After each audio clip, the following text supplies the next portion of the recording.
અમદાવાદના Sabarmati bullet train સ્ટેશનના construction site પર આજે વહેલી સવારે આગની ઘટના સામે આવી હતી. કન્સ્ટ્રક્શન સાઇટમાં ભીષણ આગ લાગતા મજૂરોમાં દોડધામ મચી હતી. ઘટનાની જાણ થતાં ફાયર બ્રિગેડની 14 જેટલી ગાડીઓ તાત્કાલિક દોડી આવી હતી. 2 કલાકની જહેમત બાદ આગ પર કાબુ લેવામાં આવ્યો છે.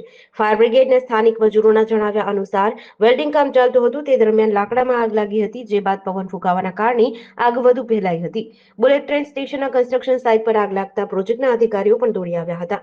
બુલેટ ટ્રેન પ્રોજેક્ટના અધિકારીએ જણાવ્યું કે સાબરમતી બુલેટ ટ્રેન સ્ટેશનના કન્સ્ટ્રક્શન સાઇટના એક ભાગની છત પર આજે સવારે 6:30 વાગ્યાની આસપાસ આગની ઘટના બની હતી.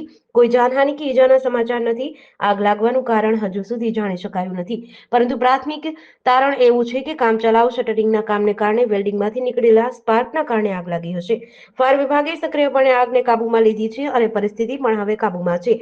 NHSRCLના અધિકારીઓ પણ સ્થળ પર હાજર છે અને પરિસ્થિતિ પર નજર રાખી રહ્યા છે.